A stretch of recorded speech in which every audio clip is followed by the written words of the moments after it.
Et bonjour à tous, bienvenue dans Good Mood, l'émission où on parle de technologie, on parle de voyage, parfois des deux à la fois. On va commencer avec la toute première belle actualité qui est tombée il n'y a pas très longtemps. C'est des jeunes étudiants à la centrale de Lyon, donc Lyon qui est la ville où j'ai vécu pendant relativement longtemps, qui ont trouvé le moyen d'intégrer un capteur tout simplement dans un siphon pour savoir si l'eau est vraiment polluée et qu'elle doit rejoindre le circuit classique de l'eau polluée ou si elle n'est pas assez polluée et que du coup elle peut resservir. L'idée de ces deux inventeurs de la centrale de Lyon, c'est d'avoir un siphon qui a à l'intérieur de lui des capteurs mais qui puisse s'adapter sur tous les siphons dès qu'on aurait besoin de le changer ou sur une nouvelle construction. Et qui reprendrait donc exactement la même forme qu'un siphon classique, auquel on ajoute des capteurs, et ces capteurs, ils seraient capables de mesurer la qualité de l'eau, celle qui serait redirigée vers la sortie classique, et une sortie qui serait adaptée, donc peut-être pour la réutilisation pour le ménage, qui serait peut-être pour la réutilisation pour les toilettes, etc., si elle est considérée comme donc propre.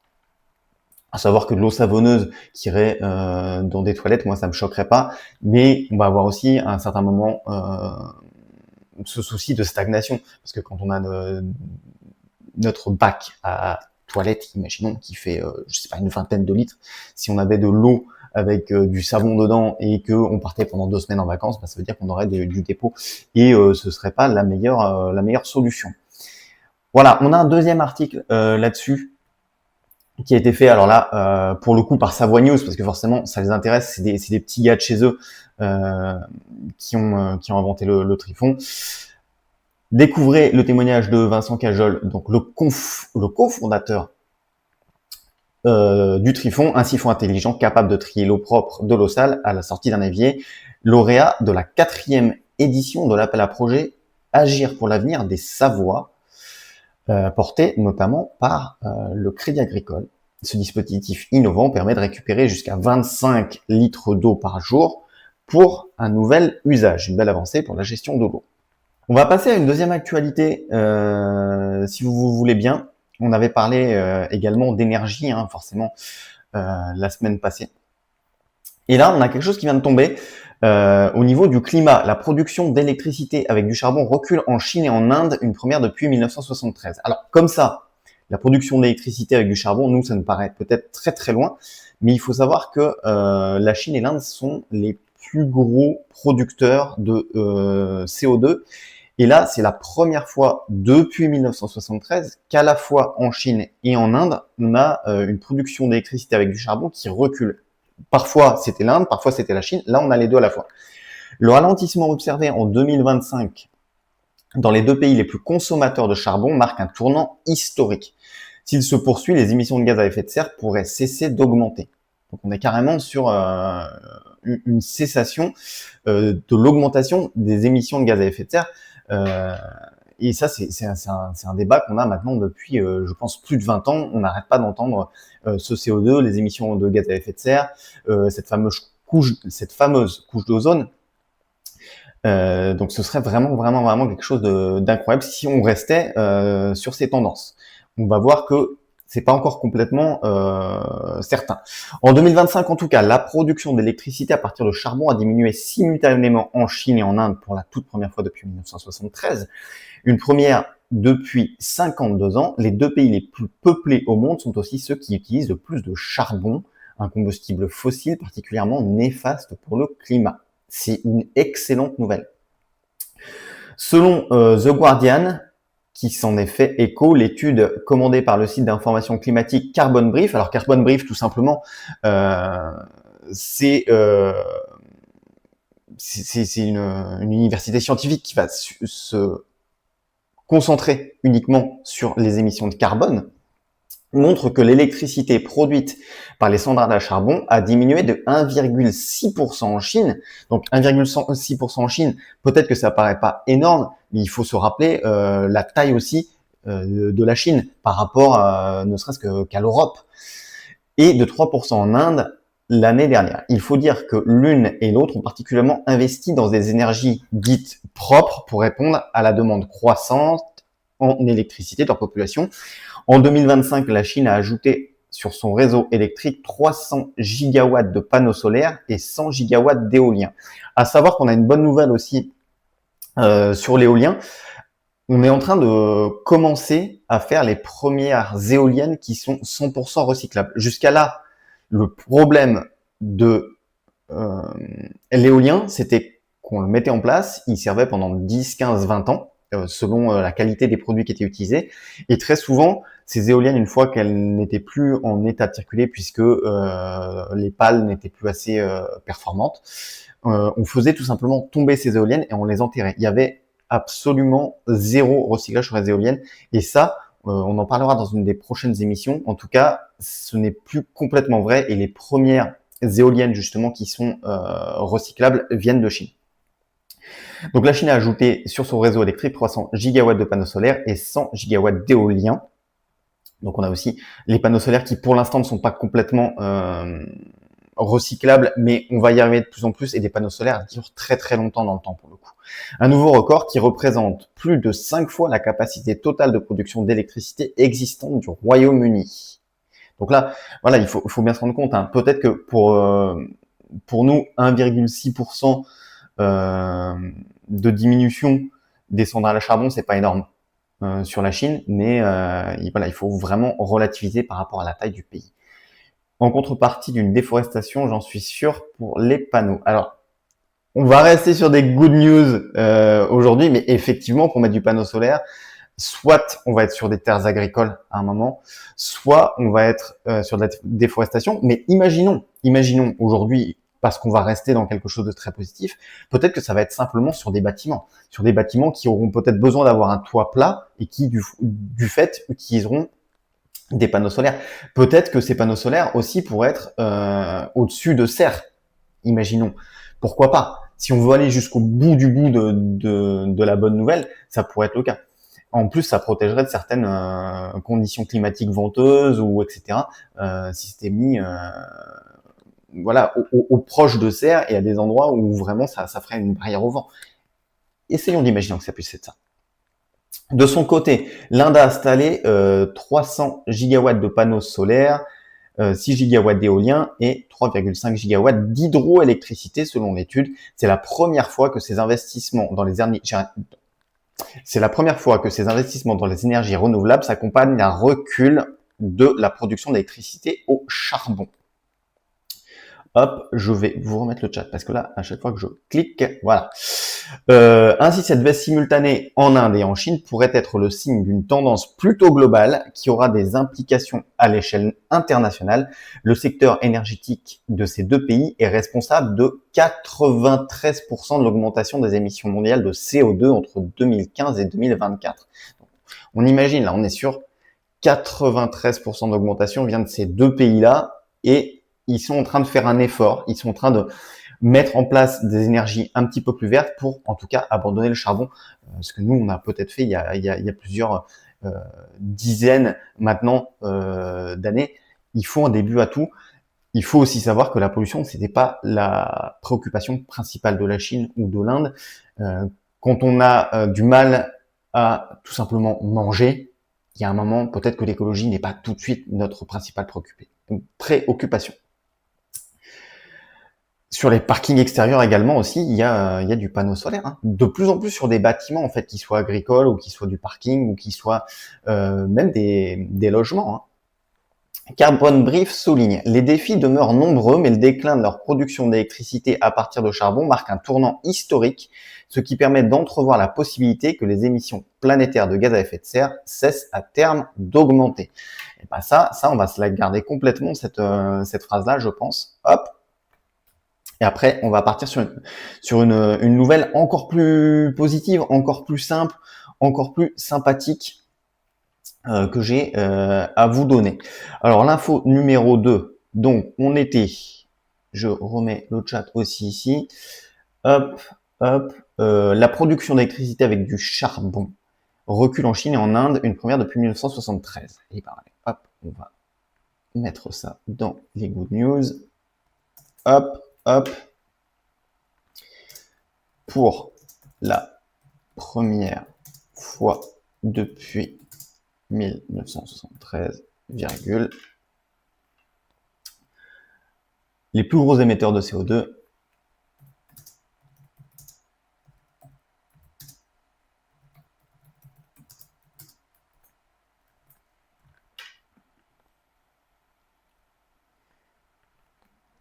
enregistrent une baisse de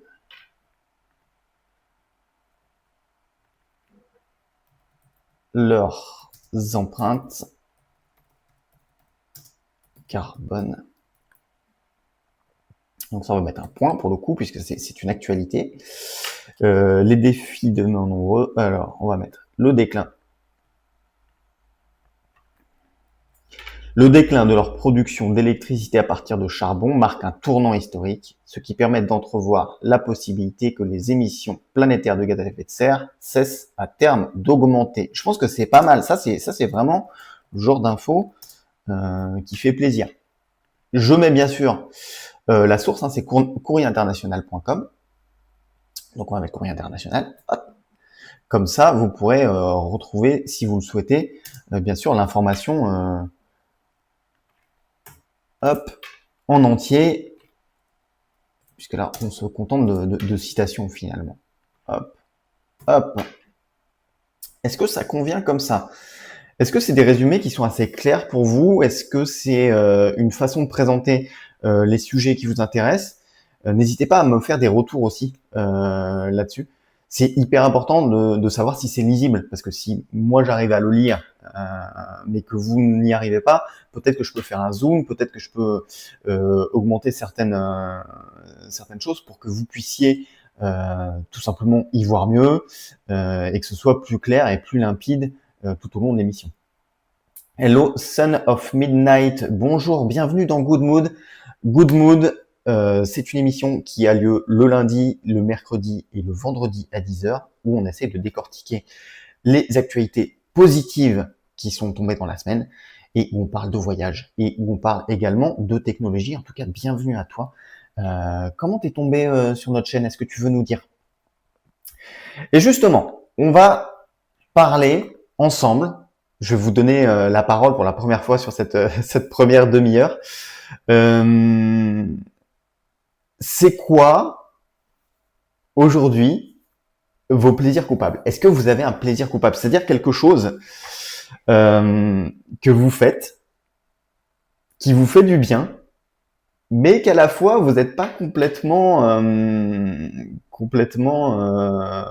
ok avec ça. Enfin, vous vous dites ah là là, plaisir coupable, vraiment plaisir coupable.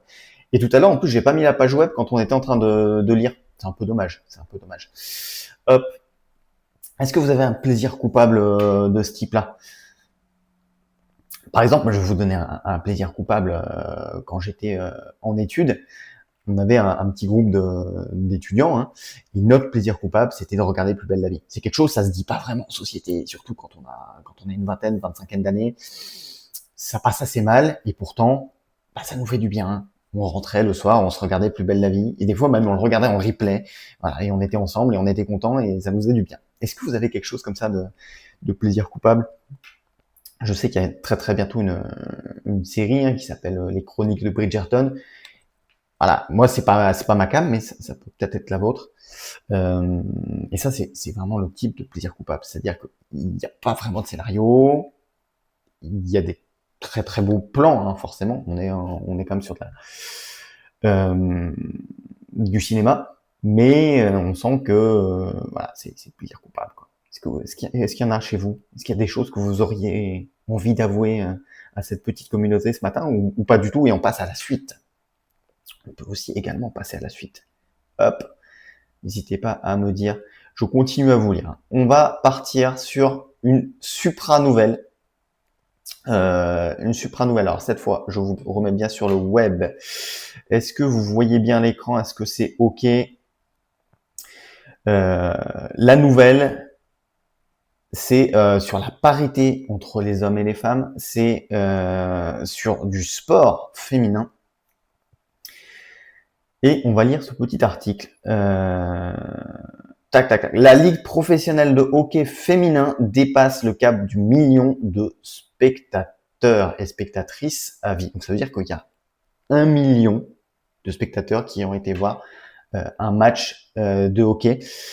C'est un jalon qui est historique, qui a eu lieu lors du match de la grande tournée donc de Ligue de professionnelle de hockey féminin à Détroit, mettant en vedette le Frost du Minnesota et les Sirens de New York. Nouveau record d'assistance pour le hockey féminin professionnel aux États-Unis. New York et Toronto le 16 mars 2025. Donc la Ligue de hockey féminin professionnel a annoncé aujourd'hui un jalon historique ayant dépassé le cap du million de spectateurs et spectatrices à vie pour ces matchs. Le millionième spectateur a été atteint avec une foule de 14 288 personnes lors du match de la grande tournée de hockey féminin à Détroit, mettant en vedette le Frost du Minnesota et les Sirens de New York au Little Caesar Arena le dimanche 16 mars. Cette rencontre a également établi un nouveau record d'assistance aux États-Unis pour le hockey féminin professionnel, marquant la 4e fois qu'un match de la Ligue bat ce record. Cette réalisation souligne la croissance fulgurante de la Ligue et l'engouement croissant pour le hockey féminin professionnel, mettant en lumière la passion et le soutien des partisans et partisanes à travers la Ligue. Ça, moi, j'aime bien ce genre d'infos. Bienvenue Oral B2, comment ça va? Eh ben, bon courage à toi, bon courage. Salut DJ D-Drum, bienvenue dans Good Mood. Good Mood, on essaye de décortiquer les activités positives qui tombent un petit peu partout dans le monde. On parle de technologie, on parle aussi de voyage, on parlera beaucoup de voyage. Plus on va approcher des moments justement où on aura envie de vous faire découvrir de nouveaux paysages. En tout cas, vous êtes tous les bienvenus. Je le rappelle une petite dernière fois, le Good Mood, c'est le lundi, le mercredi et le vendredi à partir de 10h. On va commencer les récaps aussi et les retours sur YouTube. Donc si vous êtes sur YouTube, n'hésitez pas à venir nous rejoindre sur Twitch. Il y aura le lien qui sera juste en dessous et qui vous permettra globalement de nous retrouver en direct, de pouvoir poser vos questions et de pouvoir interagir et peut-être nous offrir aussi vos propres good mood. Hop, on est reparti. La Ligue a célébré le cap du million de spectateurs, spectatrices lors d'un arrêt de jeu spécial en première période au Little Caesar Arena. À cette occasion, toutes les joueuses des deux équipes sont montées sur la glace pour lancer dans les gradins des rondelles commémoratives 1 million fans, offrant aux partisans et aux partisanes une expérience mémorable en leur témoignant de la reconnaissance pour leur soutien dans cette réalisation historique. En plus des rondelles commémoratives, une vidéo hommage remerciant toutes et tous les partisans de la Ligue a été diffusée dans l'arena, bien entendu. À ce jour, l'assistance totale de la Ligue professionnelle de hockey féminin s'élève à 1 million 1648. Oui, ça fait tellement de chiffres, 1 1648 spectateurs et spectatrices en un peu plus de 14 mois depuis le lancement de la Ligue. C'était le 1er janvier 2024. C'est une bonne nouvelle pour vous? C'est une bonne nouvelle ou c'est un truc un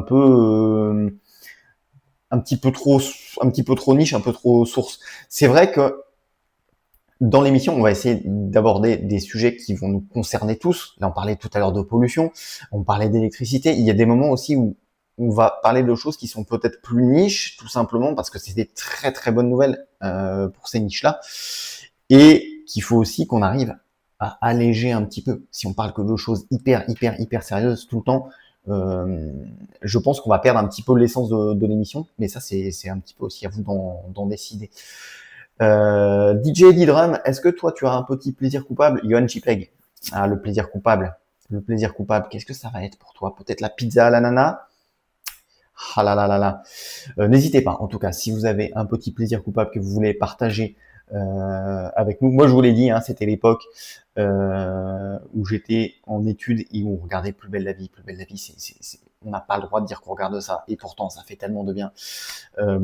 Plus dernièrement, si je dois continuer à vous donner des petites infos sur moi, parce que ça fait partie. Ah, tu as dit le titre un peu plus haut, Fabioche. Alors, je l'ai raté, je le prends tout de suite. Hop, j'ai bien aimé le dessin animé Mon Petit Poney. Ça, c'est pas mal. Ça, c'est énorme. Ça, j'aime beaucoup. Ah là là, Son of Midnight, le petit vadrouilleur, pas le petit voyageur normand, c'est un autre conte. Le vadrouilleur normand, ça me fait très très plaisir de vous compter parmi nous. J'avais pas tout de suite fait le lien. En tout cas, bienvenue également dans Good Mood. Après, est-ce qu'on peut dire que c'est un plaisir coupable la pizza? La pizza en général, c'est pas vraiment coupable. Enfin, sauf si non, c'est pas coupable. Les frites, c'est coupable. Le sport féminin a toujours moins attiré que leurs homologues masculins. C'est pour ça aujourd'hui que je voulais en parler de la ligue féminine de hockey. Je trouve ça assez good. Je vous remets sur la petite page web. On va s'écrire le petit récap. Je l'ai pas fait. La semaine dernière, j'avais tout fait d'avance parce que j'étais un petit peu plus stressé peut-être. Aujourd'hui, je me dis qu'on a le temps. N'hésitez pas à me dire aussi les niveaux de la rémunération aussi. Restons positifs aujourd'hui. Point d'exclamation BAR. On va boire un petit truc ensemble. Moi, je vais me faire un petit café parce que ça me ferait plaisir. Hop. N'hésitez pas, petit point d'exclamation BAR. Voilà, comme ça, on se fait un petit café tranquille, on a le temps. Petit déjeuner pour tout le monde. Hop, et on est reparti sur la page web. Hop, alors, qu'est-ce que j'avais écrit? 1 million de spectateurs pour le hockey féminin, un engouement croissant. Bah déjà, je vais me garder ça, parce que ça, comme titre, ça me paraît pas mal. Et en plus, croissant, on est en train de parler de petit-déj, je trouve ça complètement ok. Info numéro 3. Touc. Alors là, je me rends compte, bien sûr, que je n'ai pas mis les 2 points.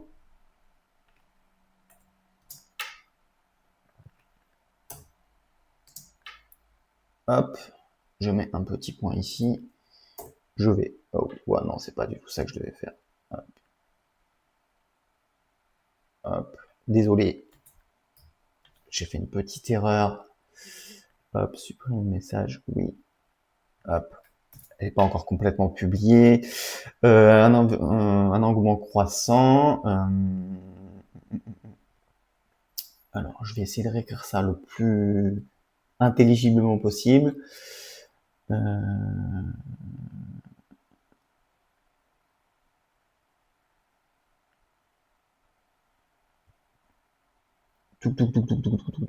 Hop, jeudi 16 mars. Donc là, on est en 2025. Hein. Hop. Je vous relis hein, juste après, si toutefois vous ne pouvez... Je sais pas si vous arrivez à le lire là, si c'est pas trop petit. N'hésitez pas aussi à me le dire. Hein, si vraiment vous arrivez à rien lire, c'est un petit peu casse-pied pour vous.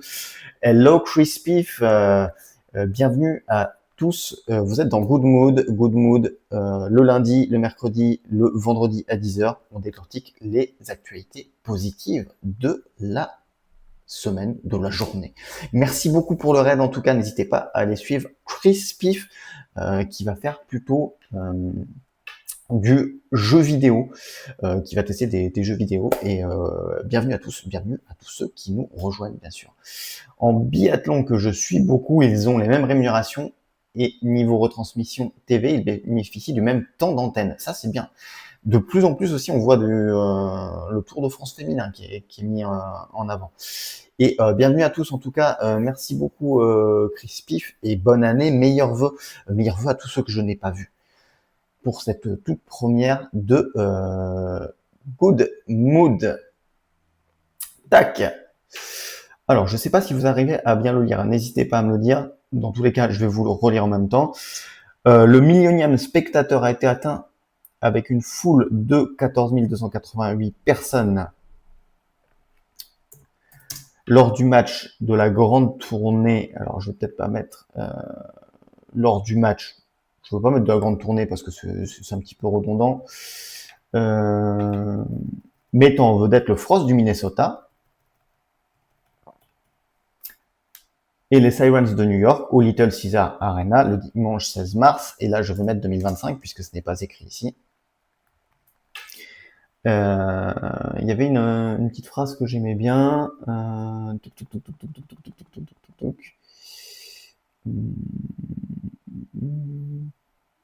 avance, on avance, on avance, on avance. Tac, tac, tac, tac, tac, tac, tac.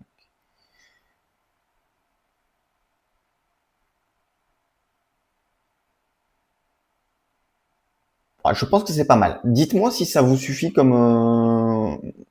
info ou pas. Je vous refais donc 1 million de spectateurs pour le hockey féminin, un engouement croissant. Le millionième spectateur a été atteint avec une foule de 14 288 personnes lors du match mettant en vedette le Frost du Minnesota et les Sirens de New York au Little Caesar Arena le 16 mars 2025. Lors du match de hockey féminin, parce que là c'est pas, hop, c'est pas clair pour ceux qui n'auraient pas vu l'émission. Hop, et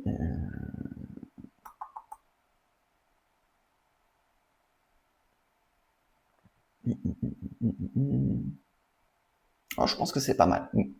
Je le donnerai comme ça. Est-ce que c'est assez clair pour quelqu'un qui n'aurait pas vu l'émission ou pas? 1 million de spectateurs pour le hockey féminin, un engouement croissant. Le millionième spectateur a été atteint avec une foule de 14 288 personnes lors du match de hockey féminin mettant en vedette le Frost du Minnesota et les Sirens de New York au Little Caesar Arena le dimanche 16 mars 2025. Est-ce que c'est clair? Il y a quelques années, j'avais été voir mon premier match de hockey à Albertville et c'était que du féminin européen. Trop bien. Albertville, donc du côté de la Savoie, si je ne m'abuse. Et merci beaucoup en tout cas Chris Pif de nous rejoindre. J'espère que tu passes un bon matin. À quoi tu jouais ce matin, Chris Pif? Je suppose que c'était du jeu vidéo, mais peut-être pas. Haute-Savoie, Haute-Savoie. Ne nous trompons pas, DJ et Lidrum est là pour nous remettre dans la voie. Ouais, non, bah non, s'il te plaît, s'il te plaît, s'il te plaît, s'il te plaît. Continuons sur ces good news. Hop, alors, la ligue professionnelle, nous l'avons vu. On avait parlé beaucoup de l'eau la semaine dernière. On avait beaucoup parlé de l'eau. Est-ce qu'on va continuer à parler de l'eau aujourd'hui? Bien sûr. On va parler d'eau potable aujourd'hui avec un accord entre Ocean Well et OAzur qui signe un protocole d'accord en vue de développement d'une ferme sous-marine en France. En France et sur la Côte d'Azur. Nice, France, 15 janvier 2026, là on est vraiment sur quelque chose qui vient d'arriver. L'Ocean Wheel, une entreprise de technologie de l'eau, et OAzur, la société publique gérant les services de l'eau et d'assainissement dans les 51 communes de la métropole de Nice, ont signé un protocole d'accord pour réaliser un premier déploiement de cette technologie de ferme sous-marine en France. Jusque-là, on est OK. Jusque-là, on est OK. Alors, j'ai juste une petite chose à voir, puisque, hop, voilà. Les essais débuteront en 2026 et testeront la technologie de captage d'eau douce en eau profonde d'Ocean Well. Donc, qu'est-ce que ça veut dire? Ça veut dire qu'en Méditerranée, dans les eaux donc qui sont salées de la Méditerranée, on essayerait d'aller récupérer à des profondeurs supérieures à 400 mètres de l'eau douce. En exploitant la pression naturelle des océans pour alimenter l'osmose inverse, les pods modulaires d'Ocean Well, donc des capteurs modulaires et des pods, donc c'est une partie très technique. Bien sûr, on est encore sur des choses qui sont brevetées, donc qui vont pas nous donner exactement la façon dont c'est fait, mais en tout cas, là, on utilise la pression naturelle des océans pour aller récupérer jusqu'à 4000 mètres cubes d'eau douce par jour. Donc là, tout à l'heure, on parlait en termes d'un foyer qui consommerait 150 litres d'eau douce par jour. Là, on parlerait de capter 4000 mètres cubes d'eau douce par jour. Je ne sais pas s'il y a des gens qui sont très très bons au calcul.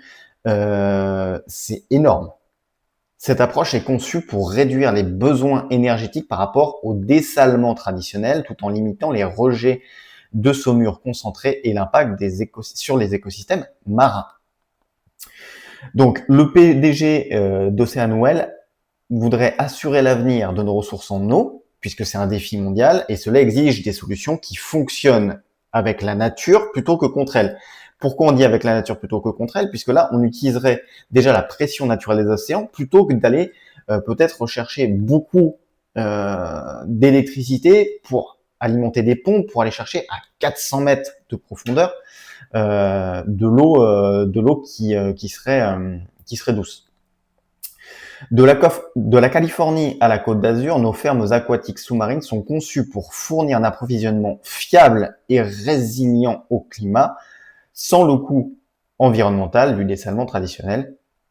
Ce partenariat marque une nouvelle étape vers notre objectif de fournir une eau durable à grande échelle aux communautés côtières du monde entier. Donc ça, pour l'instant, ce serait simplement pour toutes les régions qui sont côtières. Donc ça veut dire que ce serait tout ce qui est en bord de mer. Puisqu'encore une fois, sinon il va falloir d'énormes pompes pour ramener cette eau qui sera douce à des périphéries un petit peu plus éloignées. Et bonjour Mamie Jo. Et j'espère que tu vas bien. Si tu es en mode mute, on te laisse un petit peu voir ce qui se passe à l'écran. En tout cas, j'espère que vous voyez bien l'écran. N'hésitez pas à me le dire, hein. Je sais que je le dis beaucoup trop. On est sur la toute première de Good Mood et j'ai bien sûr besoin de savoir si tout fonctionne bien. Et merci beaucoup à la dédicace qui a été faite à Chris Pif qui nous a rejoint avec sa communauté. Tac. Et n'hésite pas à nous dire comment ça va, Mamie Jo. Si à un moment tu passes hors mute, tu peux juste lire. Eh bien, on va écrire à Mamie Jo.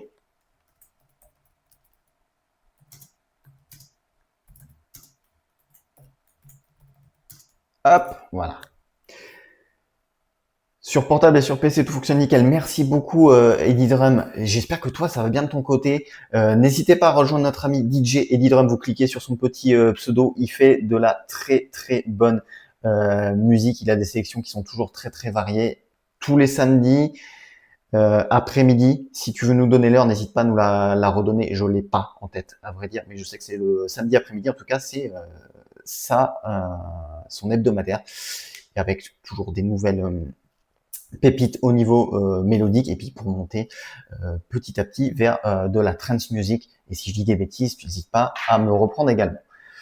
Le directeur général d'Oasur, de son côté, dit: ce protocole nous donnera l'opportunité de développer de nouvelles approches pour diversifier et sécuriser l'approvisionnement en eau sur le territoire, des enjeux majeurs face aux défis croissants du changement climatique. C'est pareil, est-ce que vous arrivez à lire ou est-ce qu'il faudrait qu'on mette ici en plus gros? Est-ce qu'il faut que j'augmente le pourcentage ou est-ce que ça va? Ah oui, c'est vrai. Ah, c'est vrai. Aujourd'hui, notre amie Mamie Jo est chez le coiffeur. Voilà. Et donc, elle se fait chouchouter. Et ça fait du bien. Comme Mamie Jo, comme Johan, n'hésitez pas à aller souvent chez le coiffeur. Ne faites pas comme moi. N'attendez pas d'avoir cette tête-là. C'est pas nécessaire. Donc, face aux défis croissants du changement climatique, c'est vrai que de récupérer aussi de l'eau douce dans la Méditerranée, c'est une très très bonne nouvelle. Ça peut proposer à des régions côtières d'avoir de l'eau douce qui soit pas dessalée de façon complètement artificielle. L'implantation d'Océan Well sur notre territoire illustre l'immense potentiel de Nice Côte d'Azur dans l'économie bleue en favorisant des collaborations avec des acteurs locaux comme Oasur. Nous pouvons à la fois stimuler la croissance économique et contribuer à la protection de nos océans, une priorité pour notre région et pour la planète. Et si on veut aller plus loin, ça va peut-être aussi créer de l'emploi. Parce que là, si on a de l'économie, de l'écologie et de l'emploi, ça s'appelle comment? Ça s'appelle du développement durable, tout simplement. Cette collaboration a été initiée lors d'une mission économique en Californie en juin 2024, où l'équipe de Team Nice Côte d'Azur a identifié le fort potentiel de la solution révolutionnaire d'Ocean Well pour la région. Avec le soutien de l'équipe Team Nice Côte d'Azur et de partenaires locaux, Ocean Well a choisi Nice pour son écosystème de technologie maritime à vocation internationale et son partenariat technique stratégique avec Oasur. Pour mener à bien le projet, Ocean Well a établi son siège européen à Nice, qui bénéficie d'un soutien financier du programme Business Lending de la métropole Nice Côte d'Azur. Et merci beaucoup, Mamie Jo, d'être passée nous voir. Et ça fait trop plaisir en tout cas. Et continue bien cette belle journée. Est-ce qu'on est OK sur cette actualité?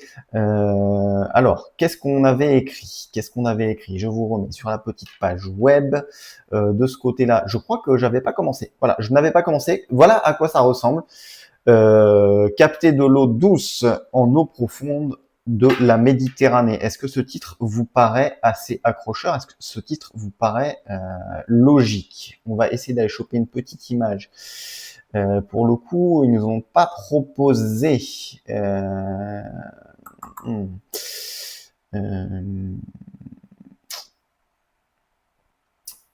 On va essayer d'aller en attraper une quand même directement sur PNR Newswire.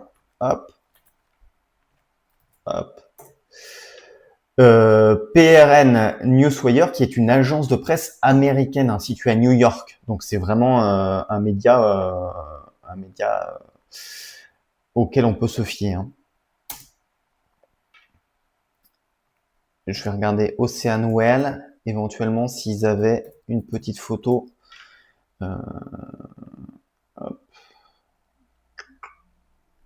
Peut-être qu'on pourrait mettre...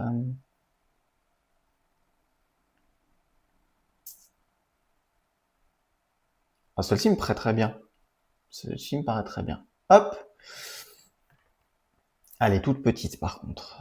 On va utiliser une photo un petit peu plus grande. Tant pis. Elle sera peut-être un petit peu moins visuelle, mais l'important c'est d'utiliser les images de la source que l'on donne en fait, hein, tout simplement. C'est beaucoup moins visuel, mais au moins ça permet d'être relativement éthique.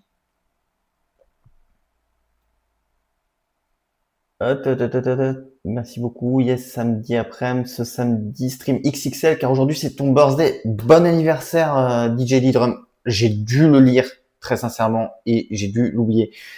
J'espère que tu m'en voudras pas. En tout cas, très bel anniversaire à toi. J'essaie de revenir très régulièrement sur le chat. Vous voyez, il y a quand même cette chose où je n'ai qu'un écran. Donc j'espère que vous m'en voulez pas si je rate certains messages. Je reviens dessus, promis, je reviens dessus et je relis.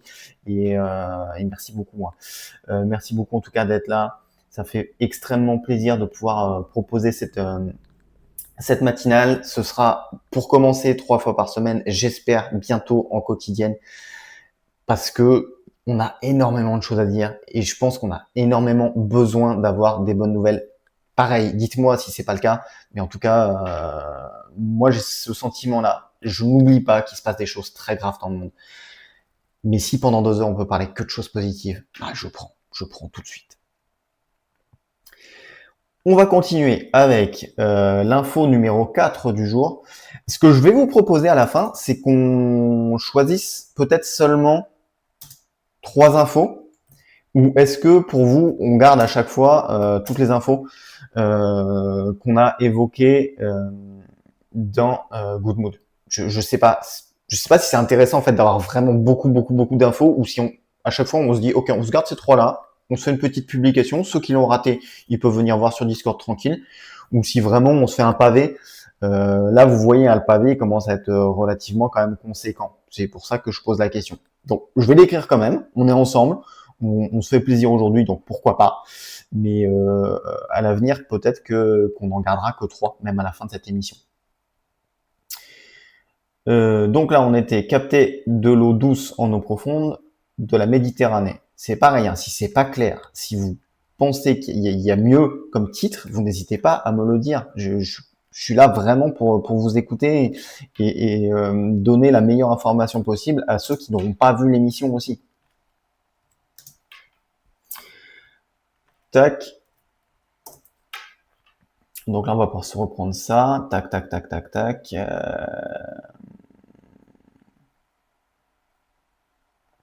En exploitant la pression naturelle des océans pour alimenter l'osmose inverse.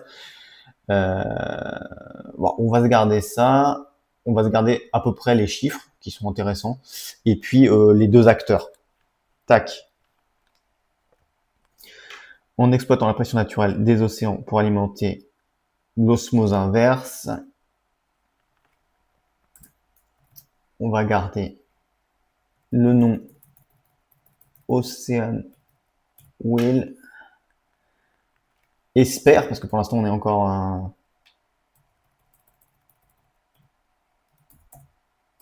Espère capter jusqu'à 4000 m3 d'eau douce par jour en Méditerranée. Sur les côtes de Nice, allez. Non, en Méditerranée. Ah, je sais pas. Je sais pas si on peut l'écrire. Il l'explique pas vraiment en fait.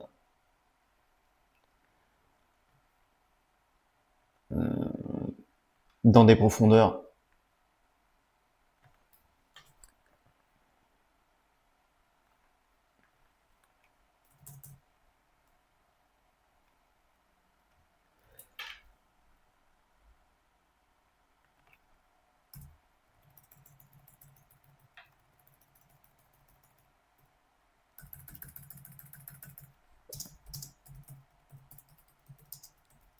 Dans les eaux de la Méditerranée. Hop.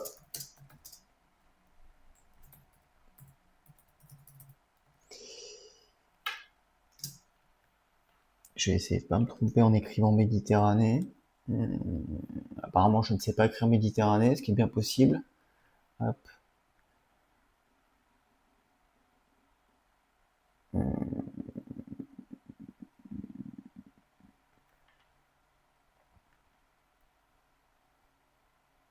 Alors, hop, on va expliquer ce qu'est Ocean Well aussi. Hein. Par contre, Méditerranée, vraiment, je sais pas l'écrire, quoi. Méditerranée. Hop. Voilà. Donc, on va expliquer ce qu'est Ocean Well pour ceux qui n'auront pas vu, en exploitant la pression naturelle des océans pour alimenter l'osmose inverse. Ocean Well, entre parenthèses, entreprise de technologie de l'eau, espère capter jusqu'à 4000 m3 d'eau douce par jour à 400 mètres de profondeur dans les eaux de la Méditerranée. Donc Méditerranée, vous le saurez, ça s'écrit comme ça.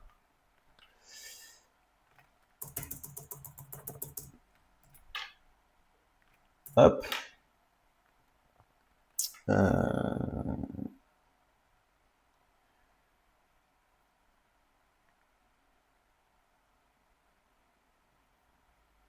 Grâce à un protocole d'accord signé avec Oasur, la société publique gérant les services de l'eau et d'assainissement dans la métropole de Nice. Allez, hop, on va faire ça.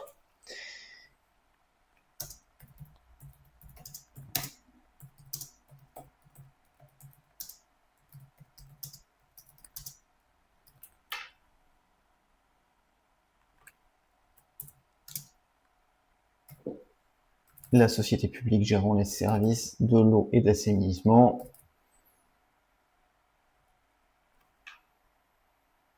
de la métropole de Nice. Parce que je pense après c'est très très long aussi pour ceux qui n'ont pas forcément vu l'émission. Hein. Touc de Nice. Point. Hop. Source. Donc là.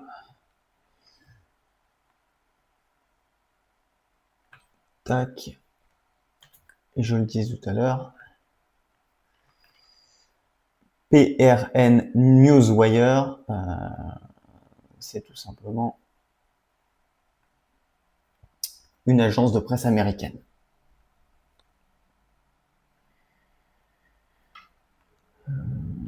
Source de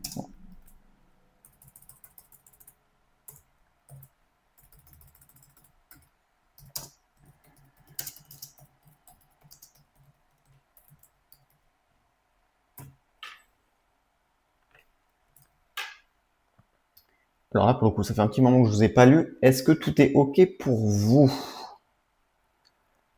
Tac, tac, tac, tac, tac. OK, on va pouvoir continuer tranquillement. Je vous résume l'info numéro 4 et puis vous me dites s'il y a des choses qui sont pas OK pour vous. Information numéro 4, capter de l'eau douce en eau profonde de la Méditerranée en exploitant la pression naturelle des océans pour alimenter l'osmose inverse. Ocean Well, entreprise de technologie de l'eau, espère capter jusqu'à 4000 m3 d'eau douce par jour à 400 mètres de profondeur dans les eaux de la Méditerranée grâce à un protocole signé avec Eau-Azur, la société publique gérant les services de l'eau et d'assainissement de la métropole de Nice. Source PRN Newswire, agence de presse américaine. Ce qui me fait penser que pour l'info numéro 3, je n'ai pas mis la source. Pour l'info numéro 3, il faut que j'aille remettre la source parce que je ne l'ai pas. CTRL-C, tac, tac, hop. Et c'était PWHL. PWHL.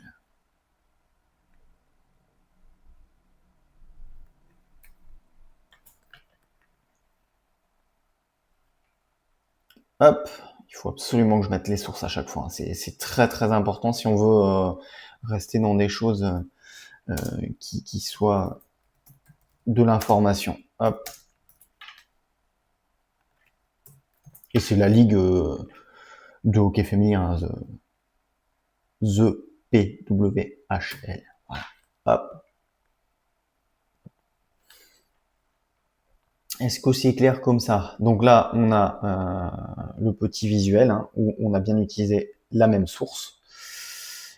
Et on va pouvoir passer à l'actualité suivante, si ça vous dit.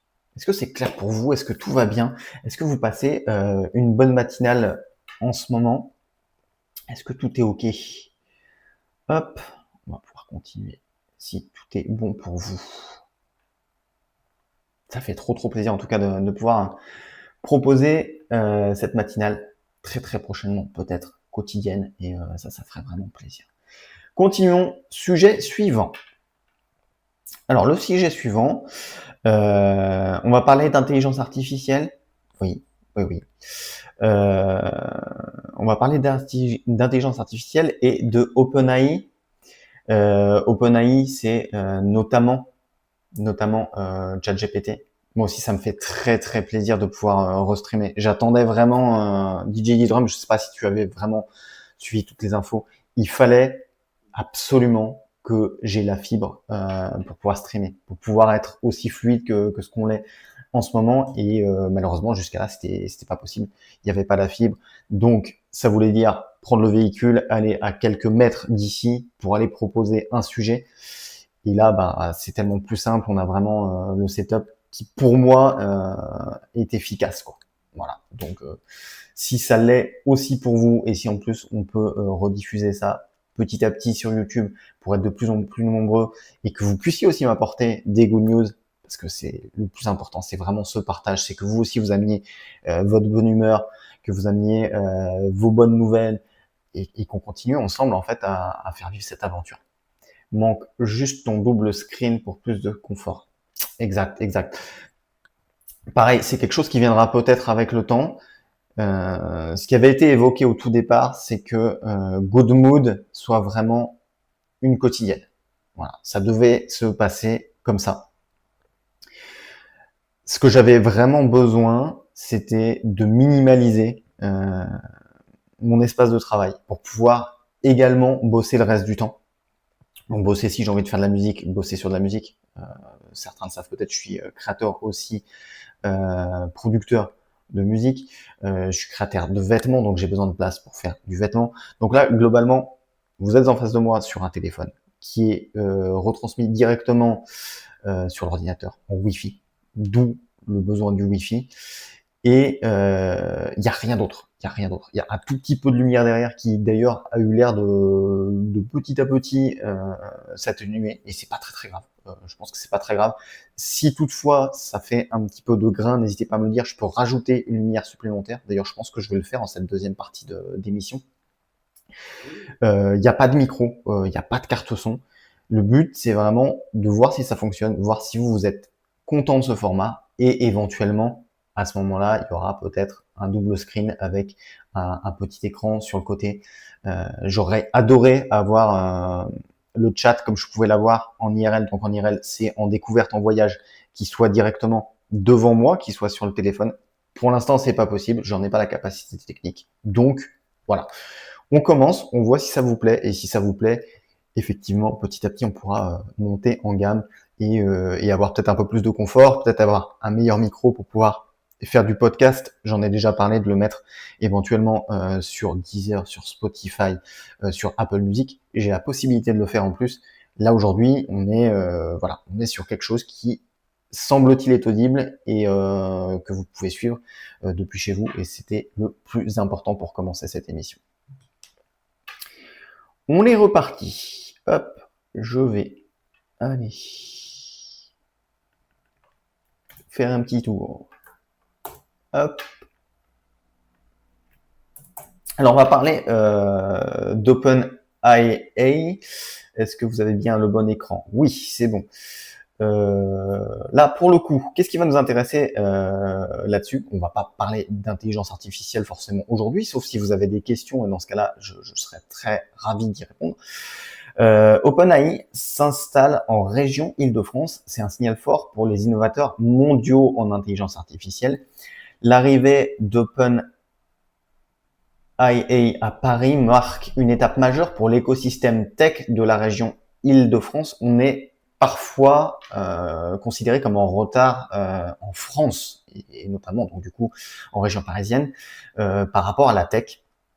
Tandis que l'intelligence artificielle bouleverse notre façon de travailler, d'apprendre, de soigner et de créer, la région Île-de-France s'impose comme un pôle stratégique pour les entreprises à la pointe de cette transformation mondiale. Précurseur incontesté dans le domaine, OpenAI, à qui on doit ChatGPT, et qui compte plus de 500 millions d'utilisateurs chaque semaine, a choisi Paris pour implanter son premier bureau en Europe continentale. Ça veut dire que la première fois où ChatGPT, donc OpenAI, choisit de s'installer en Europe, c'est à Paris. Ça, c'est quand même un message qui est très très fort. Ça veut dire qu'on n'est pas complètement à la ramasse, si vous voulez aller par là. Ce choix stratégique met en exergue le vivier exceptionnel de talents en intelligence artificielle de la région, son écosystème d'innovation dynamique, ainsi que l'engagement indéfectible de la France en faveur d'un développement éthique, inclusif et responsable de l'intelligence artificielle. Pour cette interview exclusive, donc Choose Paris Région ont rencontré Julie Lavert, responsable des relations avec les États membres de l'Union européenne et des partenariats, et qui est directrice aussi du site France d'OpenAI, qui a expliqué que ce qui a motivé l'entreprise à s'implanter en Île-de-France, elle évoque des cas d'utilisation concrets avec Sanofi, Orange, ainsi que le château de Versailles. Donc, c'est-à-dire qu'on a des entreprises qui sont tellement fortes, qui ont tellement besoin d'intelligence artificielle et qui sont présentes justement en Île-de-France, que les bureaux se sont installés en région parisienne. Elle présente la vision de ChatGPT notamment pour une intelligence artificielle au service du bien commun et reflétant les valeurs européennes.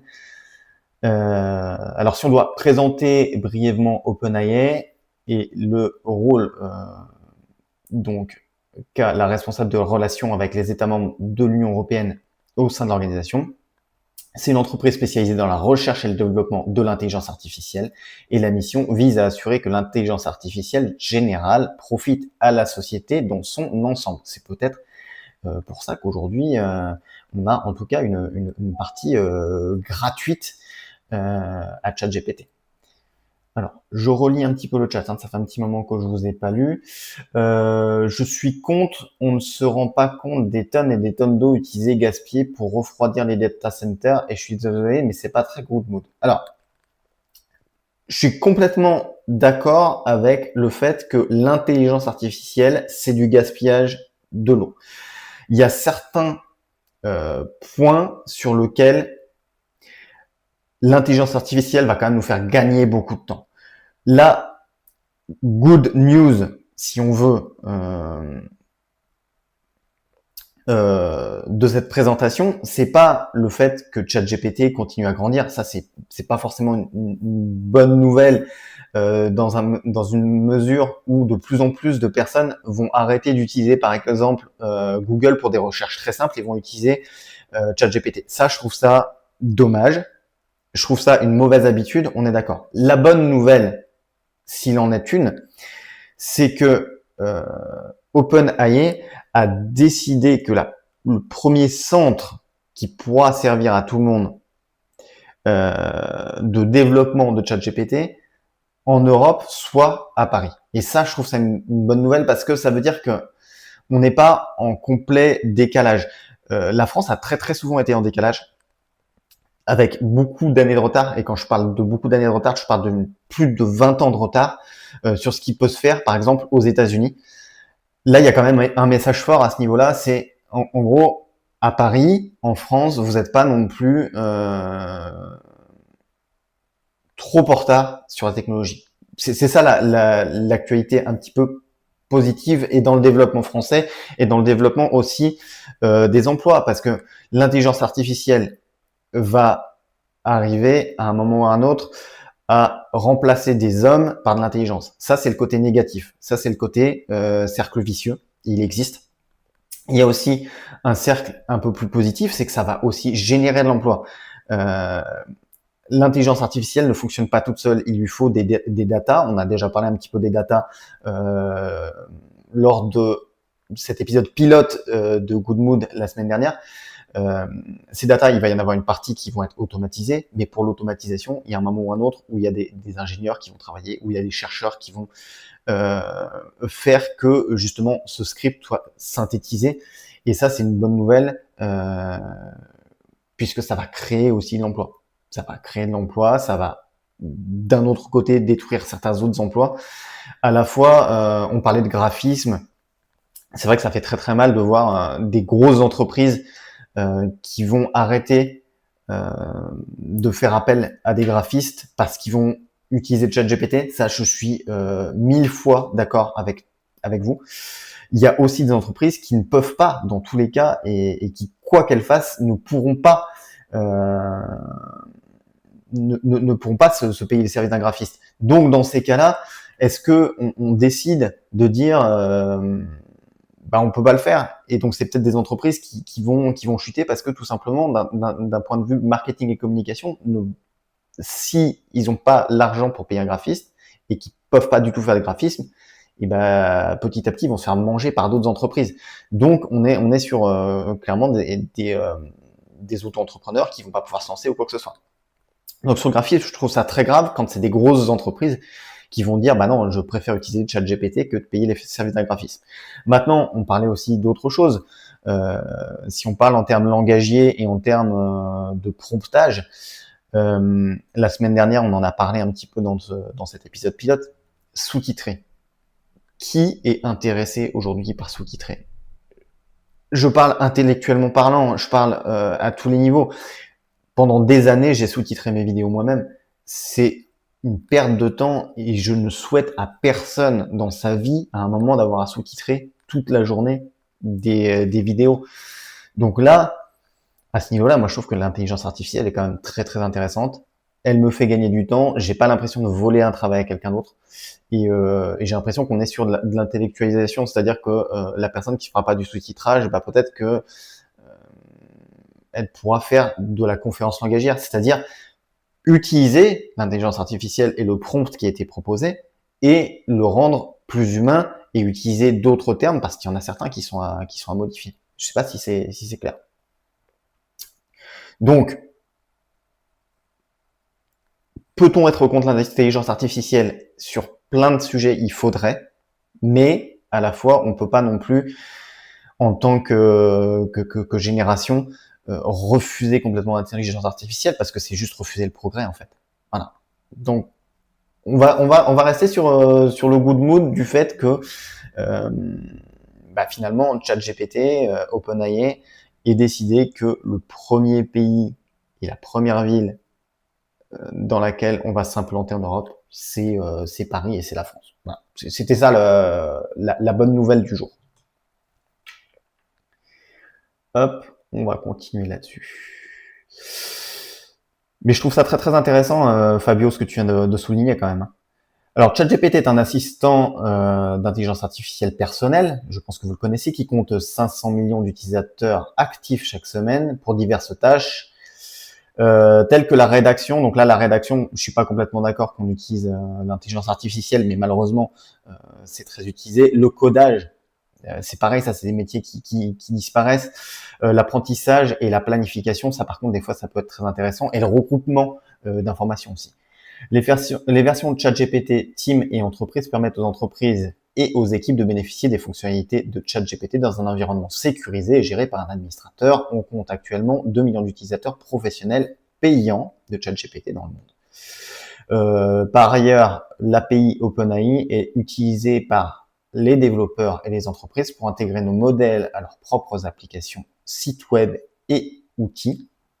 Cela va des chatbots. Donc les chatbots, c'est les chats qui vous répondent en temps utile. Par exemple, si vous avez un problème sur votre ligne téléphone, il n'y a pas forcément nécessité que tout de suite on ait un vrai téléconseiller, et on peut déjà avoir les premières réponses qui sont données par des chatbots destinés aux services clients et aux outils de productivité en passant par des applications créatives. Plus de 3 millions de développeurs répartis dans plus de 200 pays utilisent déjà OpenAI. Nous proposons également une plateforme Agents pour la création d'agents d'intelligence artificielle. Ces derniers constituent la prochaine étape pour permettre à tous de bénéficier des avantages de l'intelligence artificielle. Donc après, bon, l'émission, voilà, on va passer très très vite là-dessus, parce que là, on est sur un article très très long. De toute façon, je vous mettrai aussi le petit récap. L'info, c'est que OpenAI s'installe en région Île-de-France, un signal fort pour les innovateurs mondiaux en intelligence artificielle. Ça, je pense qu'on peut se le garder en titre. Est-ce qu'on a une belle image qu'on pourrait reprendre qui vienne de Choose Paris Region? Alors, déjà, on va faire tac. Ça, je vais me le dupliquer. Vous me dites si vous comprenez ce que je fais. Si vous comprenez pas ce que je fais, je peux bien sûr l'expliquer. On est aussi là pour créer cette actualité ensemble. Le but, c'est pas juste que je déroule.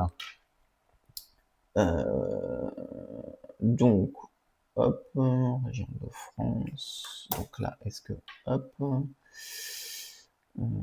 région, ça, Île-de-France, un signal fort pour les innovateurs.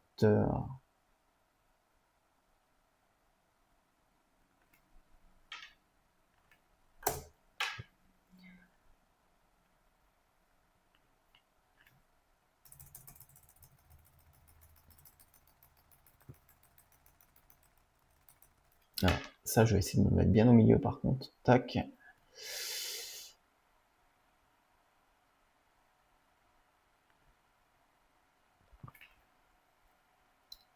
Alors, j'aurais bien aimé écrire en intelligence artificielle pour ceux qui ne connaisseraient pas quand même.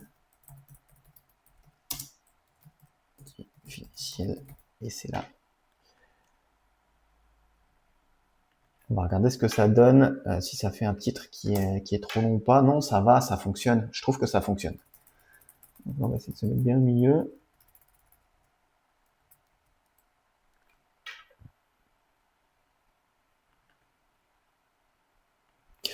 OpenAI s'installe en région Île-de-France, un signal fort pour les innovateurs mondiaux en intelligence artificielle. Donc là, par contre, on va faire ça.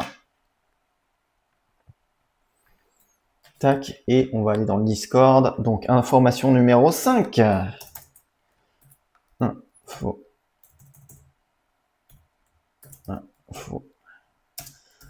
Numéro 5. Hop.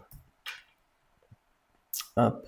Est-ce qu'on comprend toujours? Est-ce qu'on est toujours dedans? Ah, mais ne sois pas désolé, Fabio. Et au contraire, je préfère avoir quelqu'un qui me dit je ne suis pas d'accord avec toi, qu'on puisse en discuter. Et même si vraiment cette information te gêne et, et n'est pas une information positive pour toi, je m'engage aussi à le retirer de Discord.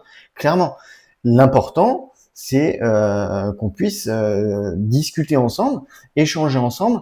Je pense qu'on est une communauté qui est hyper intelligente et c'est pas pour jeter des fleurs. Il y a vraiment des personnes avec qui j'ai envie de discuter ici et vous êtes tous des personnes avec qui j'ai envie de discuter. Je suis pas juste là pour donner ma vision des choses. Je suis pas un gourou. DOS9 S2, bienvenue, bienvenue, bienvenue. Est-ce qu'on s'est déjà rencontré? Je n'ai pas de souvenir de ton prénom et n'hésite pas à me le dire si j'accroche ton nom aussi. DOS9 underscore S2, bienvenue en tout cas dans Good Mood. Et bienvenue ici. Alors, tous les lundis, tous les mercredis, tous les vendredis à partir de 10h, on parle des actualités positives qui sont arrivées dans la semaine ou dans la nuit, peut-être dans la matinée. Le gourou, c'est Fabio, tout le monde le sait, mais Fabio est très très fort. D'ailleurs, n'hésitez pas, s'il vous plaît, je ne l'ai pas dit depuis tout à l'heure, n'hésitez pas à aller suivre Fabioche94 qui nous fait du contenu d'une extrême qualité de façon très très régulière. Ça fait très très plaisir. Salut Noël. Ah effectivement, bienvenue le Québec si je ne m'abuse. Alors on va continuer tranquillement. Hop, et merci beaucoup pour la dédicace à Fabioche. N'hésitez pas à les suivre avec une grande attention. Alors info numéro 5. Donc je viens de l'installer. OpenAI s'installe en région Île-de-France. Un signal fort pour les innovateurs mondiaux.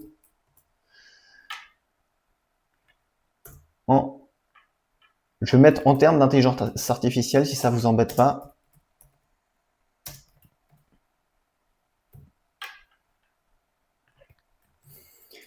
Hop, donc l'info numéro 5, on va aller rechercher quelques petites infos là-dedans.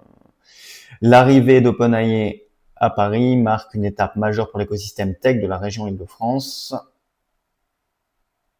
Et là, je vais réindiquer quand même que à qui on doit ChatGPT pour ceux qui ne l'auraient pas. Hop. CTRL V, l'arrivée. OpenAI, c'est une entreprise en tant que telle ou pas?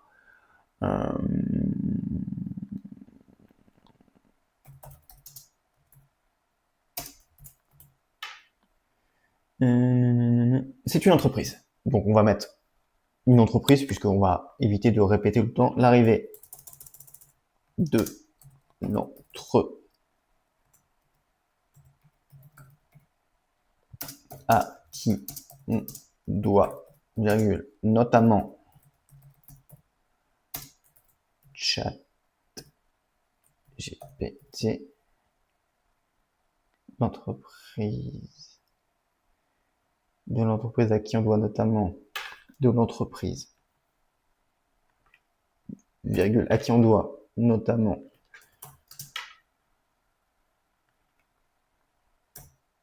ChatGPT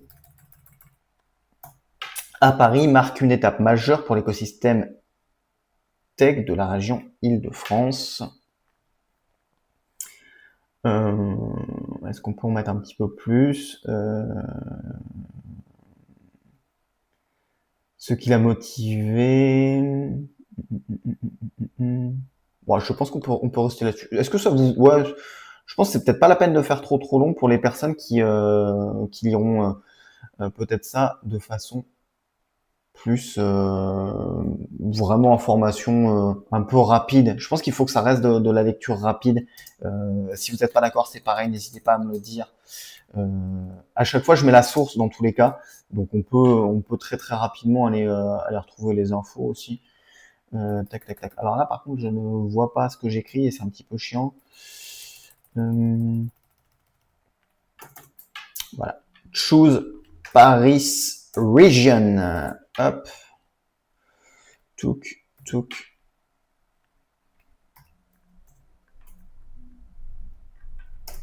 Alors, je vais remettre un petit peu d'espace ici. C'est juste pour voir, parce que là, voilà, forcément, on parlait la dernière fois des bannières de publicité, vous vous en souvenez ou pas?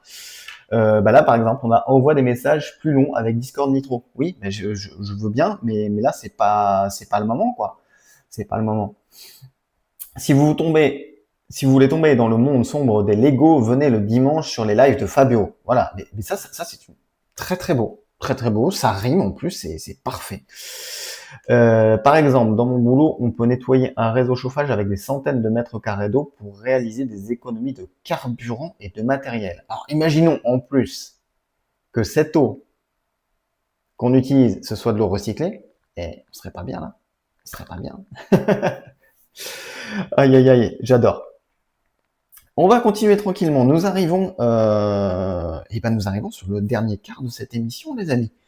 J'espère que vous allez bien. Est-ce que vous passez un bon moment depuis le début? Est-ce que c'est un format qui vous plaît? Est-ce que c'est un format que vous avez envie qui continue comme ça et même qui augmente en termes de fréquence? Ou enfin, n'hésitez pas. Voilà, n'hésitez pas à me le dire aussi, que je sache un petit peu sur quel pied danser.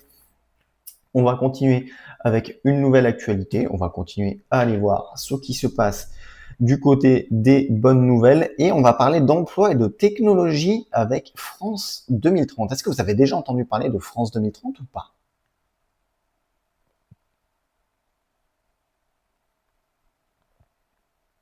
Ah, pour le coup, c'était une vraie question. Hop, absolument pas. Eh bien, j'en avais pas entendu parler avant de commencer la rédaction de cette émission, donc ça tombe bien.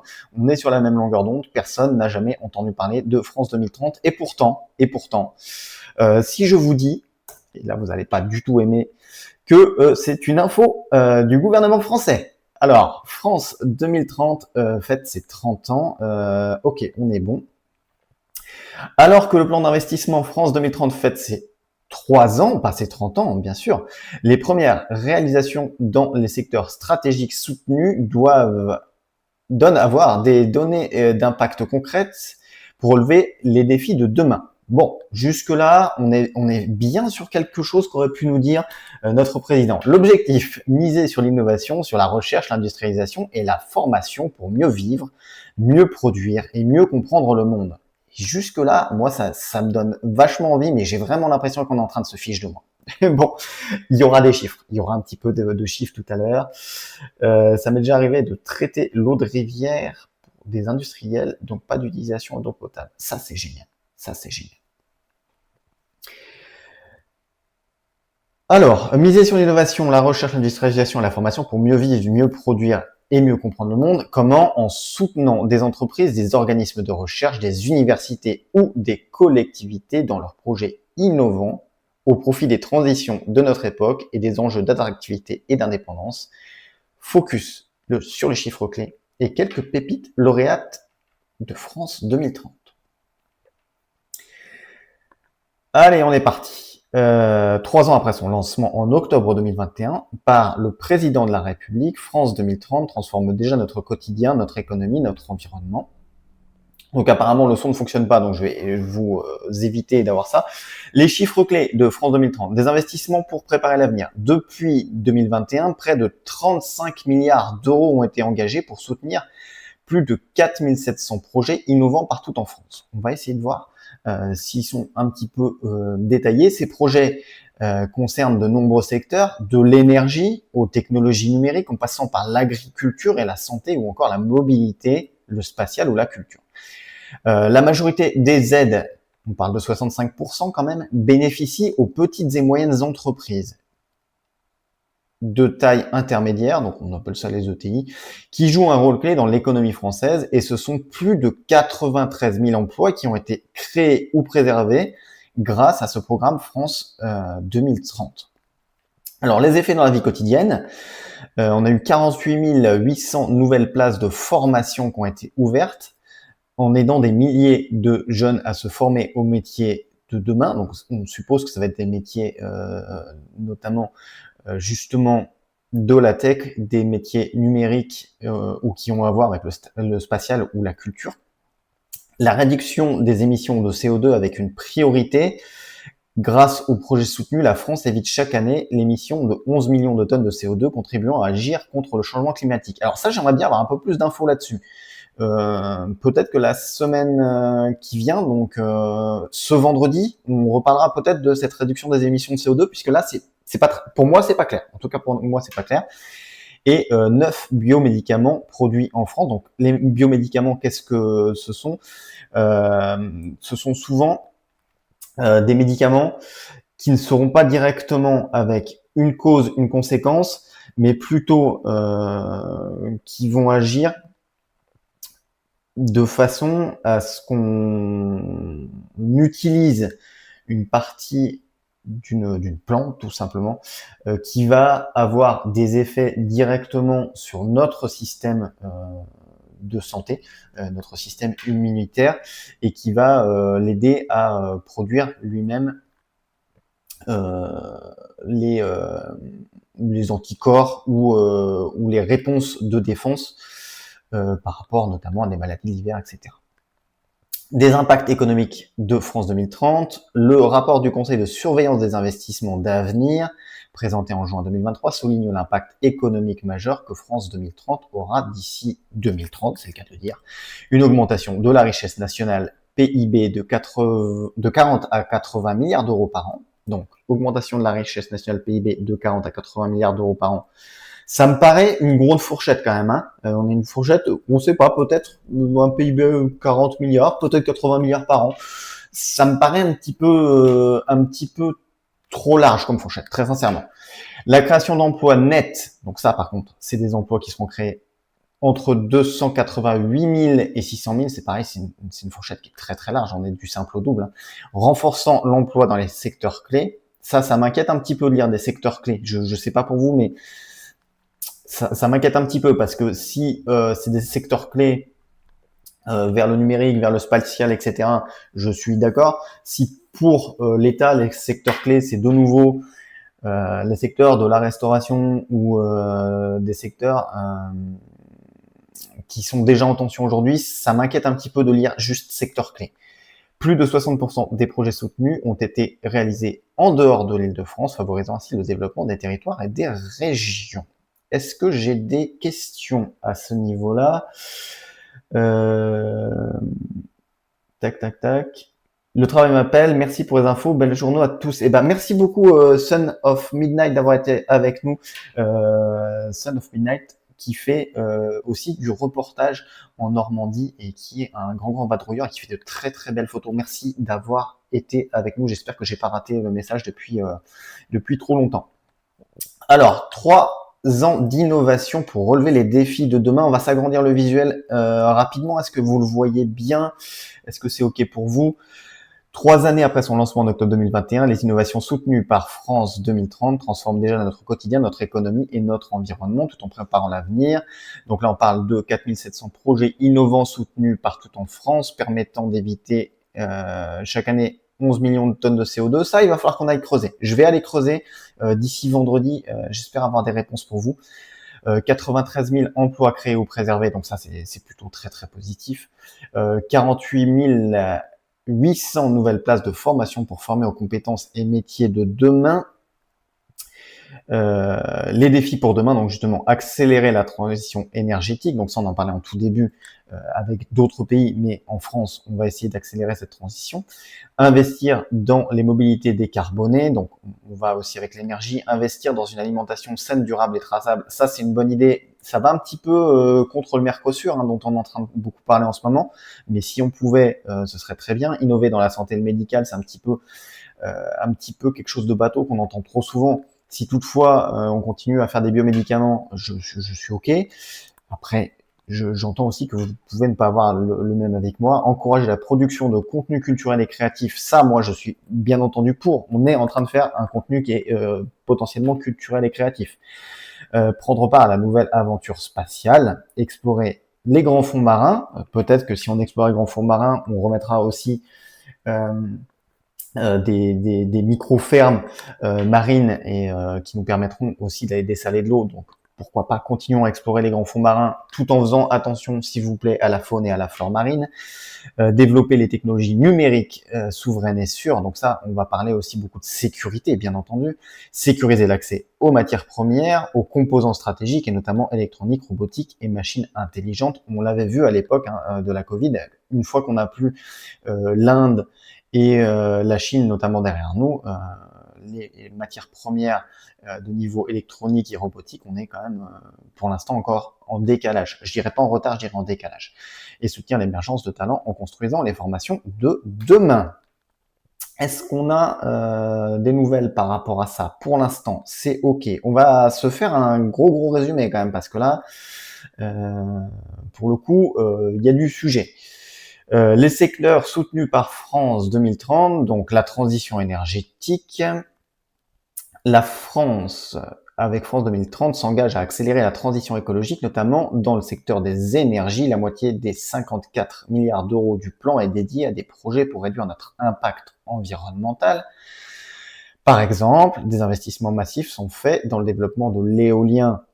On l'a dit, l'éolien va devenir vraiment quelque chose qui va être aussi du domaine du recyclable. C'est-à-dire que les éoliennes aujourd'hui ne l'étaient pas, elles vont de plus en plus devenir recyclables, peut-être jusqu'à 100%.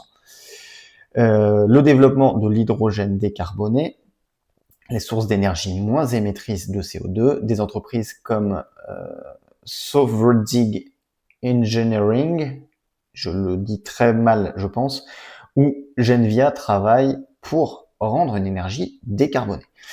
Donc là, on est encore dans la mobilité décarbonée. On va passer là-dessus. Agriculture et alimentation. France 2030 soutient également le secteur agricole en développant l'agriculture et l'alimentation de demain et en accélérant la transition vers des systèmes alimentaires durables et plus respectueux de l'environnement. On va avoir la santé et l'innovation médicale. Le secteur de la santé bénéficie aussi de projet comme celui Therapixel qui conçoit des logiciels basés sur l'intelligence artificielle dont on parlait tout à l'heure pour améliorer l'interprétation des images médicales par les professionnels de santé. Ça, c'est très important, c'est très intéressant, peut-être comme ça qu'on s'en rend pas encore compte. Est-ce que j'ai raté une info? Si vous voulez tomber dans le monde sombre des Lego, venez le dimanche sur les lives de Fabio. Bah du don, comment ça, Noël, on voudrait pas. Therapixel, c'est intéressant parce que on avait on a des médecins qui doivent interpréter beaucoup d'images médicales. Bien sûr, l'œil humain sera toujours le plus important et ce sera le final cut, c'est-à-dire celui qui vraiment décidera. Mais parfois, l'intelligence artificielle, ça peut nous faire avancer. Si ça peut nous permettre de gagner beaucoup de temps, ça veut dire que les images qui seront relativement simples à traiter et assez simples pour être traitées par de l'intelligence artificielle, c'est des images qui seront pas dans la tête des médecins. Si ça c'est blanc, ça c'est blanc. Si ça c'est noir, ça c'est noir. Ok. Donc ça, si l'intelligence artificielle peut faire un tri et que il y a certains moments où l'intelligence artificielle dit, bah là je sais pas, c'est intéressant parce que ça veut dire que c'est plein d'images que les médecins n'auront pas dans la tête à ce moment-là. Bien sûr, ils vont regarder les images, mais il y aura un gros tri qui sera fait. Et quand tu auras vraiment quelque chose dont on n'est pas sûr, ou des micro-tâches sur une radio ou en IRM, eh bien là, l'intelligence artificielle dira, comme peut nous le dire ChatGPT en version gratuite, écoutez, je ne suis pas assez compétent ou je n'ai pas vu assez d'informations ou je n'ai pas assez sourcé et j'ai besoin d'un œil humain. Et cet œil humain, au lieu d'avoir vu 20, 100 ou 1000 clichés dans la journée, il aura peut-être besoin d'en voir que 5 ou 10 et les autres, il va très vite pouvoir les mettre de côté en disant « Ok, je suis d'accord avec l'intelligence artificielle, il n'y a rien qui est visible, ok. » Et là, il faut absolument que je me penche plus sur ce cas-là et au lieu d'avoir 10 images en tête, il en aura peut-être qu'une. Voilà. Donc ça, c'est très important de baser des logiciels sur l'intelligence artificielle et parfois qui vont même voir encore peut-être plus loin, qui vont voir une micro-tâche qui, à l'œil humain, va être un petit peu compliquée à discerner et va dire attention, sur cette image que vous avez dit que vous allez passer parce que vous voyez rien, moi, en tant qu'intelligence artificielle, j'ai vu beaucoup de schémas, j'ai vu beaucoup d'articles et je pense que cette toute petite tâche, peut-être qu'effectivement, il faut qu'on s'y attelle un petit peu plus. Voilà. Donc, le secteur de la santé bénéficie aussi de France 2030, des projets comme Therapixel qui conçoit des logiciels basés sur l'intelligence artificielle pour améliorer l'interprétation des images médicales par des professionnels de santé. C'est très important. Au niveau de la culture, le plan France 2030 soutient particulièrement la production de contenu culturel et créatif, et ça, c'est très très bien. Avec des studios qui sont lauréats du dispositif La Grande Fabrique de l'Image. Ça, c'est un exemple très très concret pour le coup. Dans l'espace, recherche, défense, météorologie, télécommunication, localisation sont autant d'applications qui nécessitent un accès à l'espace, voilà, tout simplement, et l'exploration des grands fonds marins. Donc on en parlait un petit peu en début de cette émission. En niveau technologie numérique, France 2030 aide aussi la France à devenir un champion mondial dans les technologies numériques de demain, comme le quantique et l'intelligence artificielle. Et c'est peut-être pour ça que OpenAI a décidé de s'implanter pour la première fois en Europe, en France et à Paris.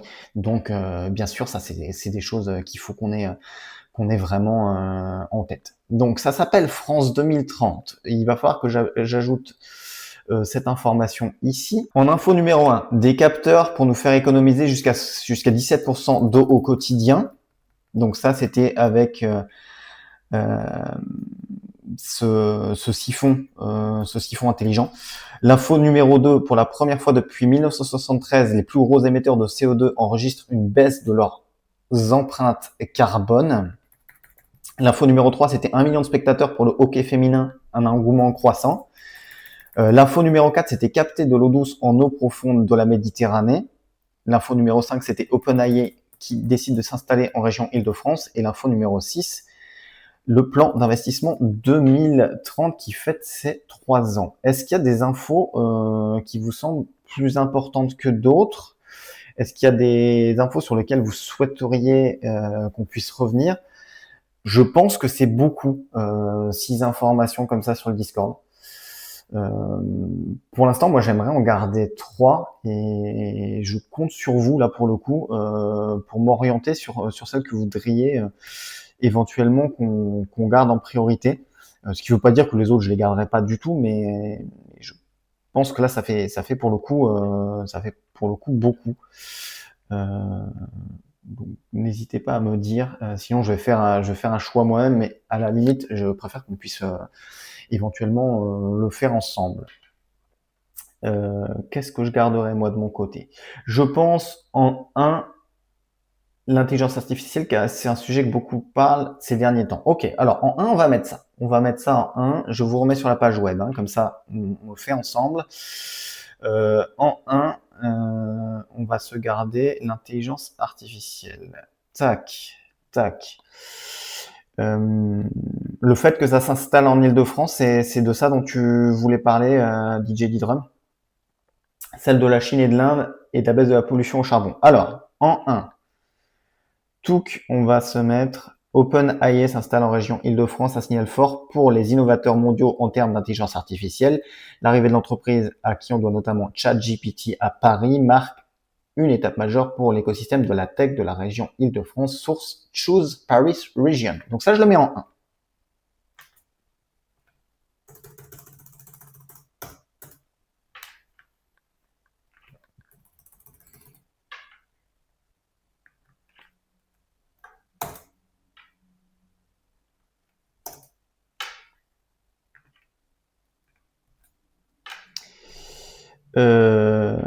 En numéro 2. En numéro 2, on parle de la Chine. On parle de la Chine et de l'Inde qui font baisser les émissions de CO2. On parle là-dessus. Ok, je vous suis vraiment, je vous suis complètement là-dessus et je vous remercie de faire ce travail avec moi.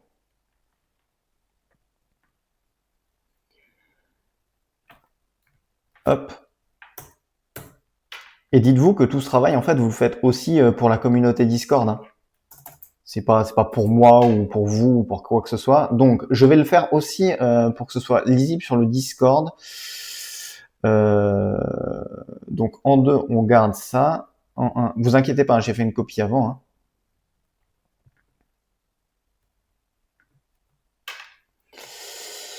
En 1, nous avons dit que c'était ça.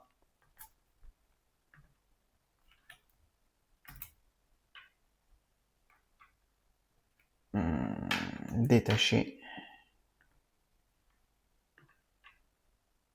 Hop. Hop.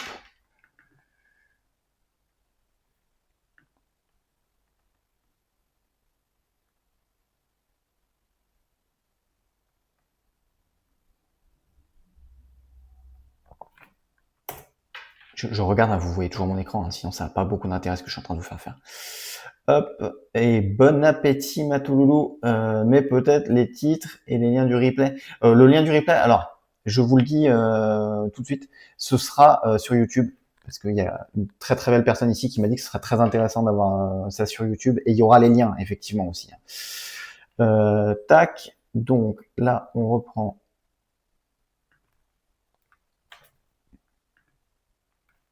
cette information.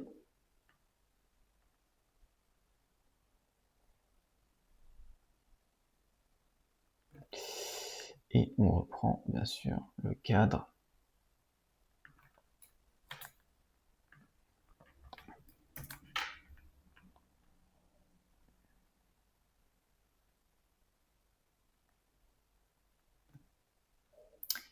En position, on met arrière, voilà. Et ça, je me le remets au milieu.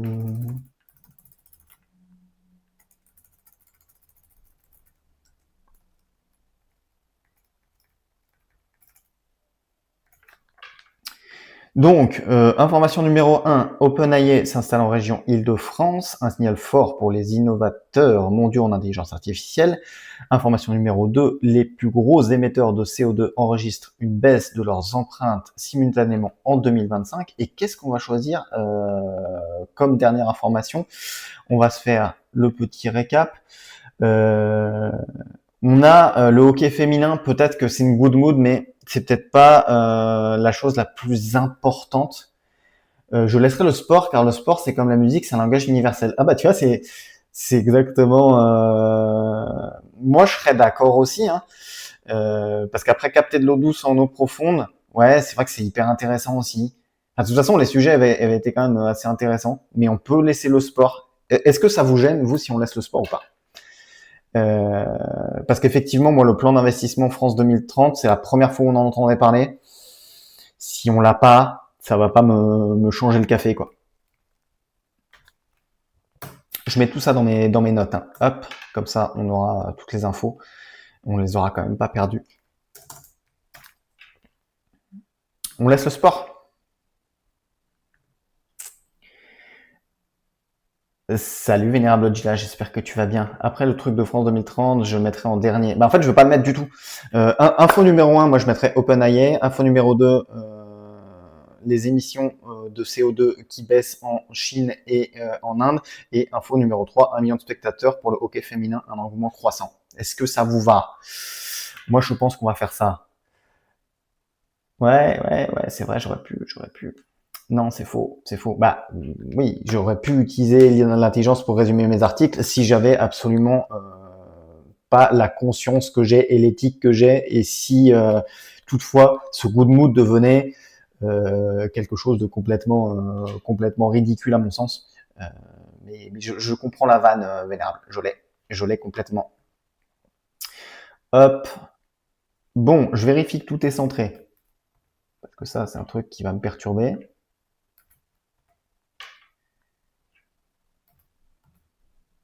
Hop.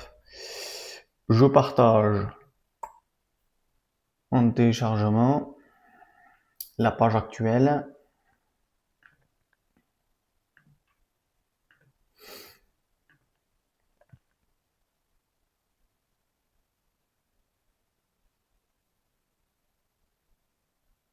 Voilà, comme ça, ce sera sur Discord. Ça, j'arrête. Ça, j'arrête. Je récupère toutes les informations qu'on a décidé de garder. On a bien des sources à chaque fois. C'est très important qu'on ait les sources de ce dont on est en train de parler. Upload un fichier. Donc téléversé, hein, pour ceux qui vraiment ne voudraient pas qu'on parle en américain. Info numéro 1, OpenAI s'installe en région Île-de-France, un signal fort pour les innovateurs mondiaux en termes d'intelligence artificielle. L'arrivée de l'entreprise, à qui on doit notamment ChatGPT, à Paris marque une étape majeure pour l'écosystème tech de la région Île-de-France. Source Choose Paris Region. Information numéro 2. Pour la première fois depuis 1973, les plus gros émetteurs de CO2 enregistrent une baisse de leurs empreintes carbone. Le déclin de leur production d'électricité à partir de charbon marque un tournant historique, ce qui permet d'entrevoir la possibilité que les émissions planétaires de gaz à effet de serre cessent à terme d'augmenter. Source Courrier International. Les plus gros émetteurs de CO2, donc on va mettre quand même que c'était l'Inde et la Chine.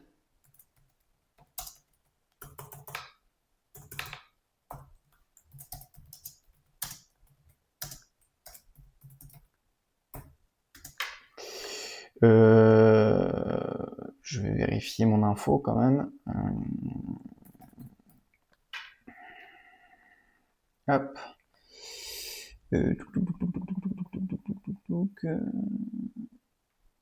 Ouais, c'est l'Inde et la Chine, bien entendu. Alors, je préfère des fois dire bien entendu. Et ça, c'est la source Courrier International. L'info numéro 3, 1 million de spectateurs pour le hockey féminin, un engouement croissant.